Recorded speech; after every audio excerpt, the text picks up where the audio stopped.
Help us keep the Product Porch lights on by giving at patreon.com/theproductporch. Please review the podcast on your favorite platform. Your reviews help new listeners discover us. Thanks. And your customers have not been sitting on their hands either, right? Their business needs are not the same today as they were 3 years ago when you signed your first 3-year contract with them. And so maybe they're shopping. Welcome to the Product Porch. I'm Todd Blockier. Today, Ryan, Joe, and I are thrilled to have David Nash with us to dive into a topic every product leader faces, avoiding the slow creep of product market drift. Now settle in, folks, because on the Product Porch, every topic is a product topic. Hi, everyone. How you doing? It's good to see you all. Well, likewise, it's good to be here.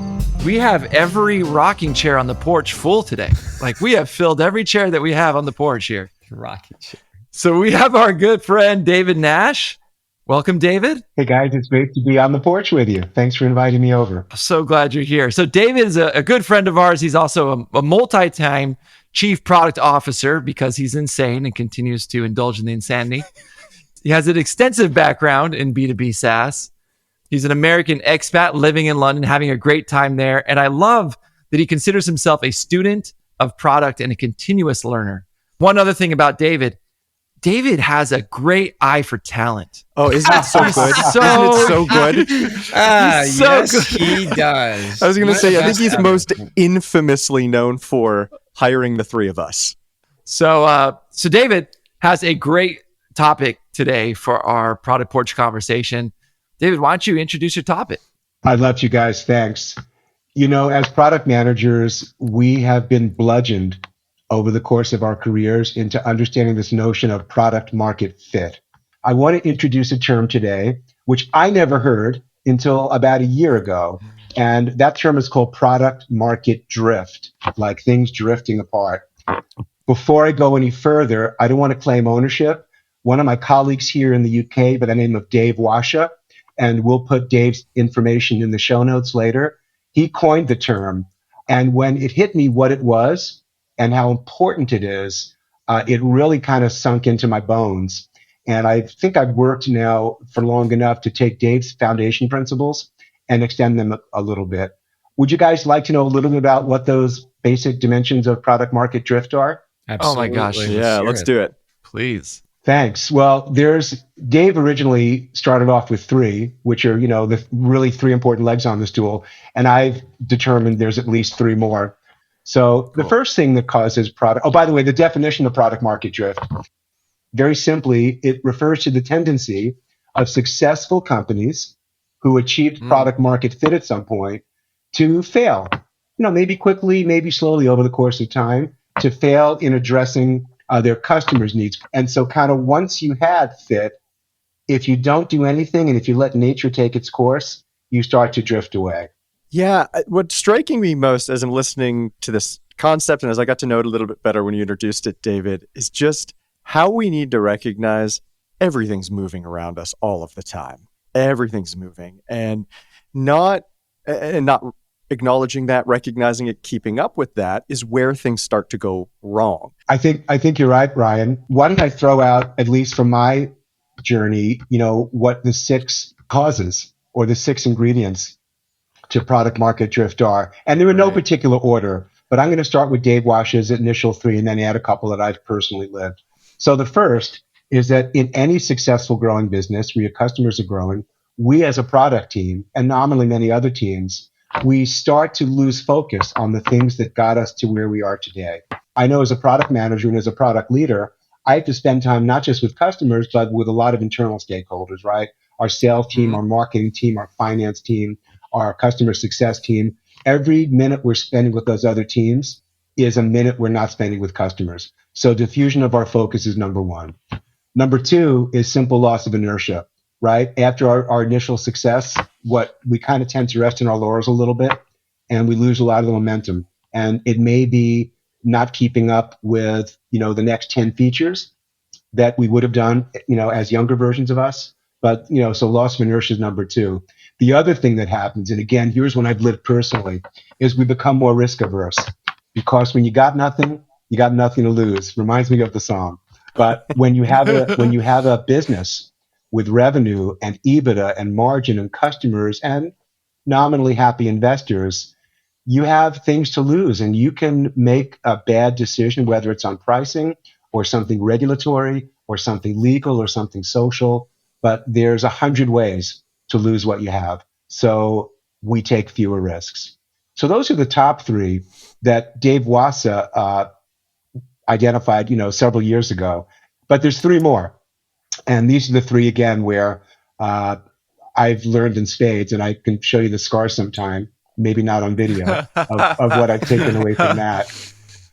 The other one is, as we grow distribution channels, and these maybe we have an app store or a marketplace for our products. Maybe we use value-added resellers, distribution partners, consultants.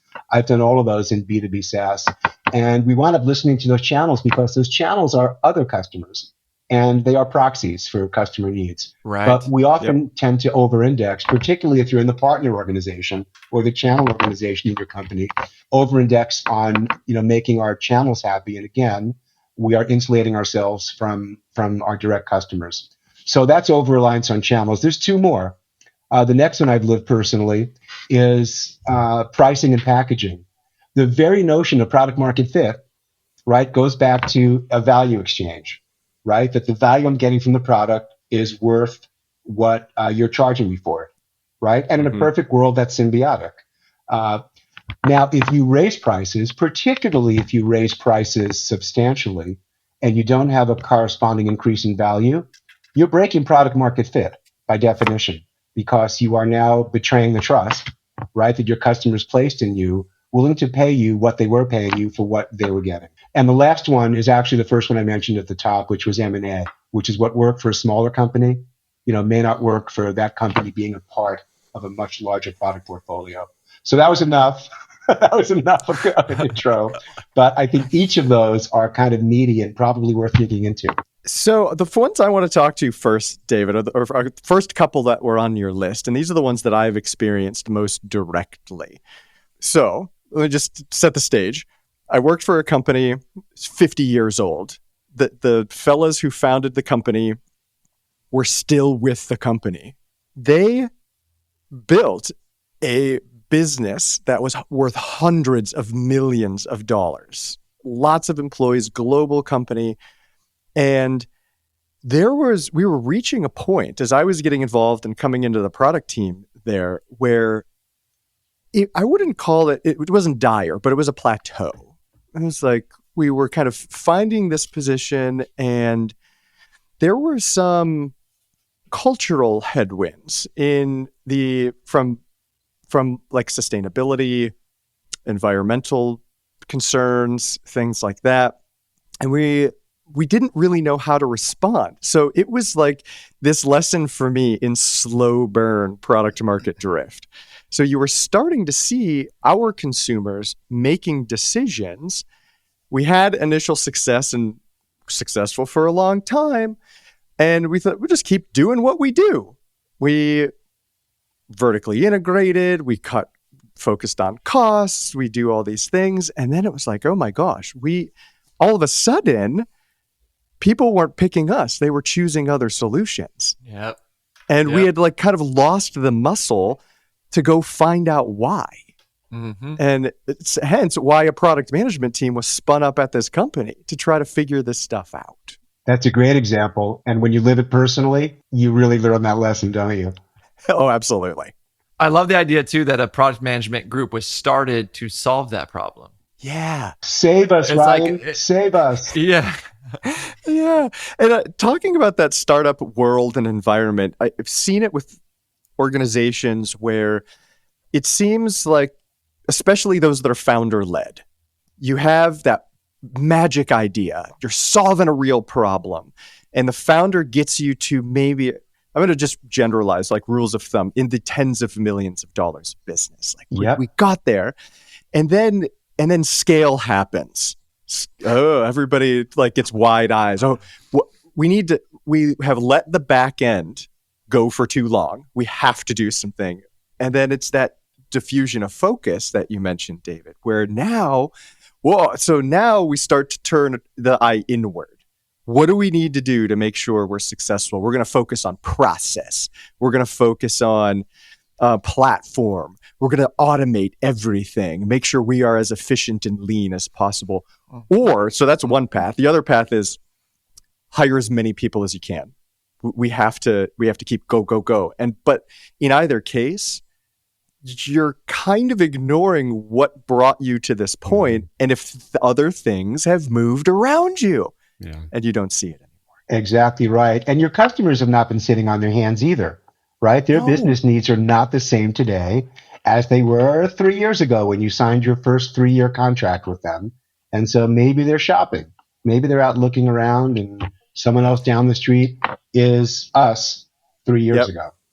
So I have a statistic. I'm becoming known as the stats guy on the podcast. So listen to this, fellas. 65% of people have higher expectations for service today. How long ago do you think they would have, has that changed? I'm going to just ask you all. This is a game we can play. How long ago, over 65% of people have higher expectations for service today than compared to when? How long ago? 5 years ago. 5? I'm going to go shorter. I'm going to go shorter. I'm going to go shorter. Go ahead, I was going to say 3 years. I'm going to be the contrarian and go like 1 year, right? Because people are insatiable. People are insatiable. Actually, Joe and Todd, they gave me the range, 3 to 5 years. Oh, okay. 3 to 5 years ago. That's still, I mean, David, I'm with you, but expectations are changing so fast. We can't close our eyes. It's like, don't blink. The Amazon effect. Yeah. Right? Like you're annoyed Absolutely. when you order something online and it isn't at your door in 48 hours. Absolutely. Right? You're aggravated. It says 5 business days and you go, 5? What's taking you so long? Are you Get your kidding act me? together. Yeah. Yeah. No, I think that's a fair point, Joe. The one that really stuck to me, David, was the M&A piece of it, because I lived it in travel, especially in Las Vegas. And, Todd and Ryan know this. I'm kind of quirky in that I love Las Vegas. Like I've been there well over 30 times in the last 15 years. And I started thinking about what happened in Las Vegas in the 90s and the 2000s, right? The boom, all these different mega resorts opening up. And then what happened was 9/11, and all these hotels were just dumping rooms into these online travel agencies like Orbitz and Expedia. And so they lost their brand equity. It became more of heads in beds, butts in seats, right? And coming out of 9/11, a lot of these hoteliers lost their identity. And then what ended up happening, you had all these huge mergers and acquisitions. Think about Mirage Resorts and MGM. Think about Mandalay Bay Group. And then go back 5 years later, Mandalay Bay and MGM merged. And so now you had a collection of 13 hotels that spanned the Las Vegas Strip, and you had multiple hotels that served the same customer segments. And so a lot of these hotels really lost their way. Differentiation is like this very vanishing thing in that segment. I mean, on opposite ends of the strip, you had Excalibur and Circus. They served the same customer segment, but they became their own hotel for their own reason, for their own experience, their own, value proposition. They lost it, right? And now these large conglomerate companies, they have these collection of hotels. They're doing it for shareholder price. They're doing it for a multitude of reasons. But then they lost their way with it. They stopped investing in them in the way that they did before. And then what ended up happening every year after that, they sold Treasure Island. They sold off, different pieces. It like broke my heart when the Mirage shut down this past summer, right?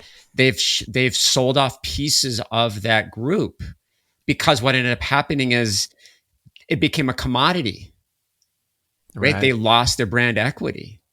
Whereas Disney is constantly innovating in everything that they do, at least from my perspective. They're constantly, because they're trying to get share of wallet. I think they're doing a great job, actually, of constant innovation. I mean, it's getting more expensive, but people are still willing to pay more money, even though it's gotten very cost prohibitive. Joe, you just reminded me, because we're on the porch and we're recording this on a Friday, and I am 5 hours ahead of you and getting dangerously close to happy hour, I have to tell you my quick Las Vegas story. First off, Let's it's hear also funny you mentioned Disney, because I've often described Las Vegas as a joint venture between Satan and Walt Disney, right? Totally. Let's open a Totally. theme park where you Absolutely. can do all the bad things and do it at scale. Totally. Totally. But talk about product market drift and perhaps me falling out of the target segment. My wife and I lived in Portland, Oregon for many years, raised our family there. And for some reason, we thought it would be a good idea to take our then 16-year-old daughter to Las Vegas to celebrate part of her birthday when she was 16. Now, this was in the summer. She's a summer baby. She's a full-grown woman now, of course, but she's my summer baby. And, Vegas is really cheap in the summer, right? It's not hotel season. So we thought it would be a great idea. I remember walking down this trip with my 16-year-old daughter, and like coming down the street right behind us is like one of those big tractor trailers pulling a flatbed, like parade float on it, like you'd have in the Thanksgiving parade. But on this parade float were 3 pole dancers, strip, just like, So that's when I realized that I was no longer the target persona to come to Las Vegas. This is perfect for the porch. It's a perfect story for the porch. Where Vegas was really good at addressing product market drift was in the 90s, when they moved away from their ill-advised family destination to more of an adult destination, right? They Emerald City at MGM Grand, the Treasure Ship at Treasure Island, right? These were all things to draw families into Las Vegas. They quickly realized they had to reinvent themselves. So as a destination, they've done a really good job of addressing that. But I think where they struggle is the individual hotels, because there's so much capacity now. Those hotels are really struggling with innovation from a product market drift. Like, how do you prevent that? And their costs must be staggering if they're empty. It's crazy. And which is why they're constantly, like, if you go to a hotel, they're constantly changing restaurants, clubs, attractions, the layout. They're constantly doing renovations, more so than any other industry that I've ever worked in, even in the digital space. That's a great example of product market drift. Big time. That's like an elephant-sized example of product market drift. So one of these things on your list, David, of the 6 things, kind of lit me up a little bit. And I want to just pose the question to the 3 of you, because I want to know if you've encountered this before. It was betraying customers' trust, like looking at that betrayal. So I'm curious to hear from all of you. Have you guys ever experienced that firsthand before? I'm experiencing it right now with Southwest Airlines. Oh, tell me more. From a consumer standpoint. Yeah. Talk about this. They're going to change their model, right? And they're jacking up their prices. They're changing who they are. Like, I feel betrayed. I'm a loyalist. I'm a Southwest loyalist, but they want to change their model. And I'm like, will you want to become like Delta? No offense to any of our listeners that are Delta employees, but I feel like Southwest Airlines is at that cusp of losing my trust. You guys, you're making so many great things percolate in this discussion. The other thing, do any of you? I just glanced down at a Sonos speaker on my desk. Do any of you guys have Sonos gear at all at home? I do. It's collecting dust right here in my office as we speak. Well, then you will know, Joe, that Sonos committed an absolute criminal act over the last few months. It's well documented. I've been a Sonos loyal fan for more than a decade. I brought that stuff with me from the US when we moved here to London.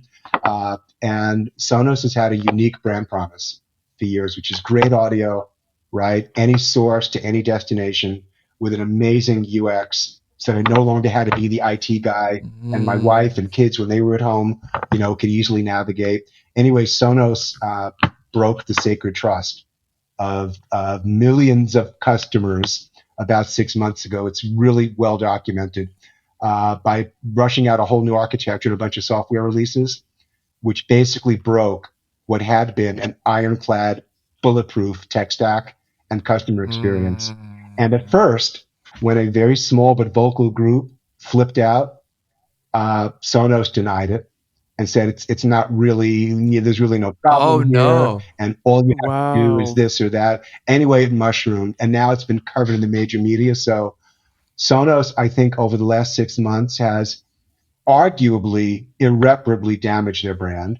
They may be able to Oh, recover, that's but it will so take disappointing. years. And I can't throw my gear away because it's hardware, right? Yeah. But will I be Right. investing in more Sonos gear? Maybe, maybe not. I'll certainly think about it a lot more. But there again is an example. They didn't raise prices. They just broke the product. So again, great example of product market drift. Well, basically they blew the bridges between them and a lot of Whoa. their Yeah. customers. So Yeah. You guys seen the documentary on Netflix about Movie Pass? Yes, it is so good. Oh, it's so good. I've Pro tip not. for our It's on listeners: Prime. It's go so watch good. it. Oh, I need Yeah, to watch I will this. now. So Thank good. you. They took risk for risk's sake because that's Mm. it's fascinating. Check it out. But I think this leads me to the opposite end of the spectrum because a lot of what I'm hearing in our conversations today is balance. Balance is always needed. What about aversion to risk? Because doing nothing can be almost as bad as going overboard and doing too much. Absolutely. Yeah. Often, the worst sin we can commit in product as stewards of everything the company's investing in is to do nothing and analyze something forever. It's often better. And we teach this, right? About build, measure, learn, and, Yeah. and adapt and change. I put up a model I use frequently when I'm talking to my engineering colleagues. And the Mhm. context is a little bit different because it shows product and development as two sides of the same coin. It's the old, we have to build the right thing, and our brothers and sisters in dev have to build the thing right. But on the Right. product side of that coin, that's the head side, by the way, not the tail side. We want to dream in years. We want to experiment in months and probably validate in weeks, right? So you have Correct. to do that, and we have to ask, how can we double the impact, for example, in the business impact what we're doing. On the dev side of the coin, it's how can we do this in half the effort, right? Correct. How can we get like 80% of the outcome without having to build a new tower of complexity? So all in service of not analysis paralysis and incremental and continuous delivery. I did a rant a couple of weeks ago on LinkedIn about the distinction between deploying software and releasing value to our customers. And as long as you go predictably and reasonably fast on building and deploying software, you can leave a lot of the stuff turned off behind release toggles or release flags, and then deliver business value when it's Right. substantial, when the pieces are there, when all the go-to-market readiness is in place. But it all goes back to Ryan's, I think, excellent point of moving too slow remains one of the greatest sins of all. And this aversion to risk one jumped out at me when Mhm. I saw the lists. It was one of the first ones I noticed. And the reason it jumped out at me is more and more my CFO and I have bonded over the term risk. In fact, in our last leadership meeting, she said to me, looking across the table, she's like, you and I both get the risk thing. Like we're both trying to manage risk. And she gets, and it's true. And I think a lot of product practitioners don't see themselves that way, and they should. Yeah. David, you just mentioned how even an engineer can see themselves as a manager of risk, right? Okay, how do I avoid all the fun complexity we could do to make sure we get the value in the simplest way? As a product manager, we need to always be looking at, okay, we have limited resources. What is the best way to use these resources to get value? What is the thing that's going to bring the most value? Go ahead, Dave. You and Ryan just prompted me about another fairly recent experience I had. So like many companies, we're doing a number of AI things now, generative AI. Yeah. And won't go into the use cases and all here, but this is our, we did our first AI enabled product earlier this year, and we had never done this before, right? And we had a great demo, and there was an expectation by some, look, we built it, it works, let's go. I was not a fan of just going because I'm not an expert, and I'm not a lawyer, but we sell to lawyers. And if there's a more litigious customer base in the world, I haven't found them yet. Right? And we're a company that's proud of our brand. In legal tech and property tech, and we needed to go through a fair amount of due diligence, which we learned a lot from, which will inform everything we do from here on. But talk about risk. Regulatory risk, customer risk. Lawyers cannot and should not, if there's any lawyers listening today, cannot and should not rely on anybody's AI, right, to provide legal counsel to a customer. But lawyers 100%. Are also humans. They're like us. They like convenience. They'd love to copy and paste from X to Y. And so just one quick example, which is very visceral to me, right, is risk around doing things in our case in legal tech, where there's tremendous downside. There's reputational damage. You may remember, I think I read an article I spent a lot of time in Canada over the last year, and Air Canada was sued because they stood up an AI chatbot. Joe knows this story. Do you want to tell the story, Joe? I think it was something had to do with, it was their customer support. The customer support chatbot had said something that was the opposite of what their policy, like it had a hallucination. Yes. Their I can't remember what it was. And then the customer sued Air Canada because of what the chatbot had told them, even though Air Canada is like, well, this is nowhere in our policy. And Air Canada was trying to get out of it. But I can't remember, like refund or something. I can't remember what it was. I just remember reading about it. Yeah, so that was the gist of it. Thank you. I'm glad I wasn't the only one who saw that article. Yeah, so the chatbot promised a fare which didn't exist. Yes, there you go. And so the customer expected to book that. And then Air Canada had the audacity to say, oh, that's not us. That's just our technology. So after the judge got done laughing, laughing at them, they were, of course they were liable, right, for living up to that fare, which an agent, whether it was human or not, in this case, an agent and ambassador of their company, made a promise. So again, that's one quick example. But today, the monetary damages, which might be significant, are often far smaller than the reputational and brand damages. Right. When a company does that. So yeah, you bet there's a lot of risk averse adversity. David, that actually was my defense once, was in the principal's office for hitting a kid. I said, that wasn't me, it was my hand. Actually, what's funny is I will tell you a story about a defense I had in a principal's office. When I was in fourth grade, we're playing football and this kid tackles me and I didn't expect him to, so I punched him on the way down. I was really disappointed this kid tackled me. And we're in the principal's office waiting to go in. This is at a private Christian school, and this is in the 80s. And discipline was different then at private Christian schools in the 80s. And so I'm sitting in this office, and I turned to him and I said, whatever his name is, maybe his name was Joe. Hey, Joe, I didn't mean to hit you. It's just as we were falling down, my arm swung over and hit you. I wouldn't have never hit you on purpose. You're my friend. And Joe's like, oh, I'm sorry. And I'm like, yeah, but now we're going to go in the principal's office and I'm going to get in lots of trouble for this. And it was an accident. So we go in the principal's office. As soon as the principal starts to speak, the other kid is like, Todd didn't mean to do it. He's my friend. He would never do that to me. And I'm just like, oh, yeah, I mean. A masterclass in stakeholder management. Well done.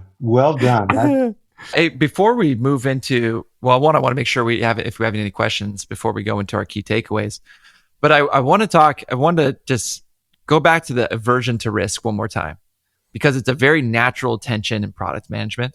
The influencers are out there saying, move quickly, break things, right, fail fast, right? They're saying this, and people's day-to-day is often an organization that's risk averse. And it's a natural tension that grows because as companies grow, right, you have a founder who early on is really willing to accept risk, move quickly, break things. But in order to grow, to scale, you need to bring in operators. You have to. Yeah. If you just live that way, you're not going to scale. Yep. So you need to bring in people who are not thinking innovation, who are thinking systematize, processize, right? That's not a word, but whatever. Different podcast. Different podcast. It's a different podcast. But But anyway, you need those kind of people. So now you have people who are coming in, they're creating operations, they're creating processes. And then you're a young product manager and you're dropped into this company right after this change, right after this inflection point. How do I, as a product manager, drive some innovation, create, assume some risk in a very smart way, despite maybe the red tape that I'm living with? One of the ways that I found works well is to, as part of our go-to-market plan, as part of our overall program review, is we do a risk register, right? Because first off, we cannot live in a risk-free world. If there's no risks, we should all just go home. No one needs us either. And there'll never be any new frontiers to explore. So we do a risk register, and it's very simple. I don't want to ever overcomplicate it. There's red risks, there's yellow risks, and then there's things. And this is more than go, no go. Are we ready to release? Are we ready to launch? They have to be gauged with agreed upon thresholds. Is this big or medium or small? And then the surface area. And between, the risk itself and the exposure, you grade it. And I guarantee you, probably out of 100 times we launch things, 95 of them we launch with open risks. But the difference is that we have our eyes open, we've quantified them, we have a plan to preempt them, and if we can't preempt them, then we have a plan to mitigate them and manage them back down from a roaring forest fire into a little thing. David, I really like that. I'm going to say, instead of risk, call assumptions. We're making assumptions everywhere. Correct. Let's just articulate them. It's not opinion and instinct that we make decisions upon. So acknowledge an assumption, and then you can accept some assumptions as risk and know we need to test others. But I want to talk about another kind of drift that's occurring to me as we're talking about this. Job description drift. So as an organization goes from risk happy, okay, we're being innovative, we're going in that scenario you described, Todd, to more conservative. We need to be process oriented. A product manager, I'm bringing it all together, runs the risk of becoming now much more process enabling and oriented than the other way around. Like the boat could be drifting away and you just don't see it until you turn around. Nobody's turned around yet. So how do we do that? I had an epiphany. I have to share something from what you just said, Ryan. That was fantastic. And I want to test this idea. So it's just an epiphany just came to my brain. I don't know if it's right. I'm going to test this idea and see if it jives with your experience. This is part of the thing I think that makes product managers really interesting breeds. Because I think we are often counter to or have to hold a role that is counter to the natural state of the organization in its growth maturity phase. Let me give you an example. Early on, founder-led, small company, go, go, go. We're going to do everything. Product manager. Okay, but we should test this out. We should see if this works. We shouldn't add a lot of debt to our product stack. Let's figure this out as we go, right? Fast forward. Yep. We're more mature. We're growing quickly. We're a more mature phase, right? Product organization, process, red tape, check all the boxes, all these gates. Everyone needs to be included. Product manager. Okay, but maybe we're going to create our RACI chart. We don't need them to be consulted for this particular thing. We're going to create a risk registry. We know the risk, we're acknowledging it, but we also know we're going to assume it, right? And suddenly the product manager becomes the gas as opposed to the pedal, or the gas as opposed to the brake. Yeah. I'm testing that theory. Does that hold water? Which one of those worlds do you want to live in, Todd? Well, I live in the first. And I like living in the first. Yeah. I am definitely a early to growth stage product person. Yeah, and I mentioned a spectrum earlier in the conversation. And Todd, I think you're right. It's when we start to turn our focus to something, and the product manager, we need to be the ones that come in and say, wait, are we ignoring something we shouldn't be ignoring? And why are we doing what we're doing? Just asking those simple questions. And it's going to expose those various risks and assumptions and things that we might not have considered otherwise. So it's kind of, we are a bit of a challenger in the organization. We need a backbone. Or this is the wrong career for you. Yeah. No, I agree. And I guess the only thing I'd add to what Ryan and Todd, what you just said just now, is that you can do those things, but you can do them lightweight, right? So that you don't, collapse under the weight of some Byzantine process, right? Yes. Well, would you all like to dive into key takeaways? Let's do it. So, David, this topic is fantastic. I think we could have chewed on this for 4 hours.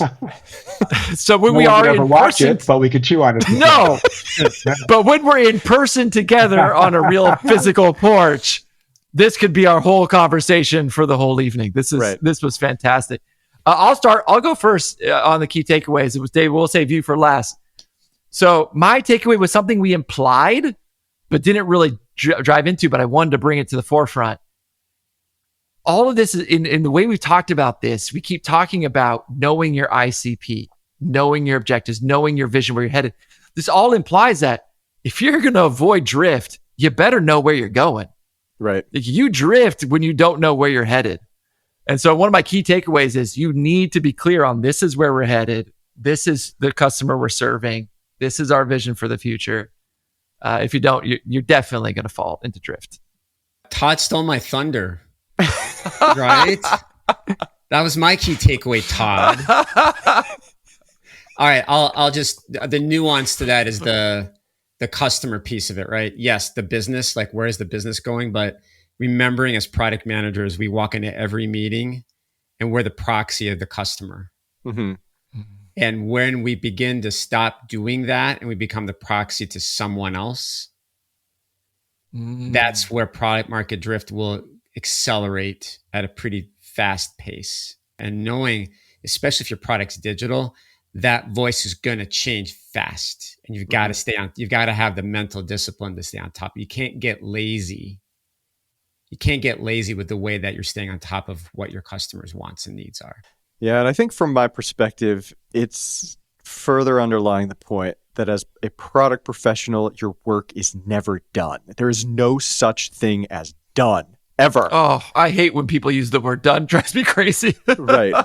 You need to be constantly learning and challenging and bringing these insights back to the organization. And that's the value you add to your companies by making sure that work is never done. Boy, you're a tough act to follow, you guys. I guess the only thing I would do is maybe close the way we opened, which was talk about the word drift.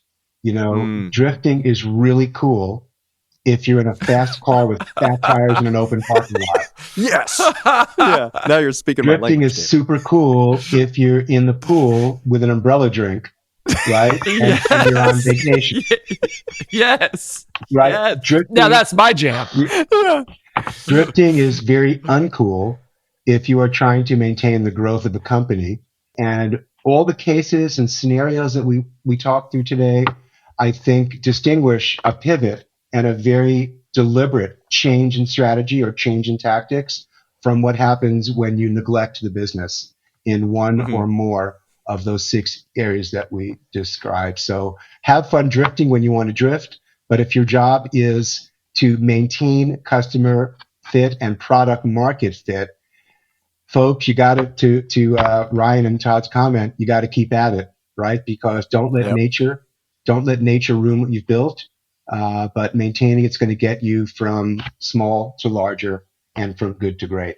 Well, this was fantastic. Thank you, David. David, I assume people are going to want more David Nash. They're going to really want more David Nash thoughts. What's the best way for them to find you? Well, I'm on LinkedIn, and Todd, if you publish some show notes, we can probably drop in a couple of links there. But this is my passion, as you guys know, since we worked together for a little bit.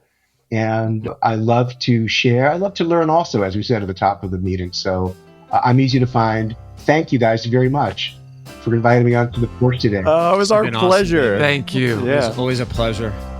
And you've got to come back. We have to see you on the porch again. This was fantastic. Absolutely. Yeah, we'll bring biscuits and nice tea. Okay. But only for you. Thanks, David. We'll drag you back to the porch. Kicking and screaming. Thank you for joining us on the Product Porch. We release new episodes every 2 weeks. You can also find us on LinkedIn for more content. We offer a special thank you to AJ and Jack Block here for the music. The views and opinions expressed by the hosts of this podcast are their own and do not represent nor necessarily reflect those of their employer.